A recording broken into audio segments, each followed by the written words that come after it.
গেল জুনে সামান্য কমেছে বৈশ্বিক খাদ্য মূল্য সূচক, যা উঠে এসেছে জাতিসংঘের খাদ্য ও কৃষি সংস্থার তথ্যে। তবে বিশ্লেষকদের শঙ্কা এই স্বস্তি দীর্ঘমেয়াদে থাকবে না, কারণ উপসাগরীয় অঞ্চলে সংঘাতের ফলে জ্বালানি ও সারের দাম বৃদ্ধির পাশাপাশি বছরের দ্বিতীয়ার্ধে তীব্র এল নিনোর শঙ্কা, যা আবারও আকাশচুম্বী করতে পারে খাদ্যপণ্যের দাম।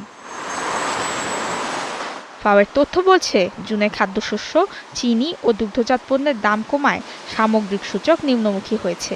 বিপরীতে বৈশ্বিক চাহিদা বাড়ায় ইতিহাসের সর্বোচ্চে পৌঁছেছে মাংসের দাম। একই সময় ইন্দোনেশিয়ায় পাম তেলের উৎপাদন নিয়ে অনিশ্চয়তায় ঊর্ধ্বমুখী প্রবণতা দেখা গেছে ভোজ্য তেলের বাজারেও।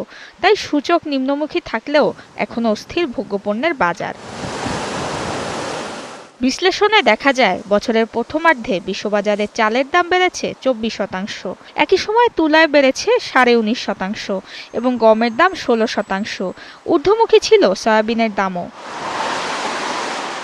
অন্যদিকে কৃষ্ণসাগরীয় অঞ্চল থেকে গমের রপ্তানি বৃদ্ধি এবং দক্ষিণ আমেরিকায় ভুট্টার উচ্চ ফলনে বাজারে সরবরাহ বেড়েছে। এছাড়া বিশ্বের সবচেয়ে বড় চিনি উৎপাদনকারী ব্রাজিলে আখের অতিরিক্ত সরবরাহ এবং দেশটির মুদ্রার মান দুর্বল হওয়ায় আন্তর্জাতিক বাজারে বেড়েছে চিনির রপ্তানি। দুগ্ধ উৎপাদন বেড়েছে ইউরোপীয় ইউনিয়ন ও যুক্তরাষ্ট্রে, আর ভিয়েতনাম থেকে বেড়েছে কফি রপ্তানিও। তাই বিশ্ববাজারে কমেছে এসব পণ্যের দাম।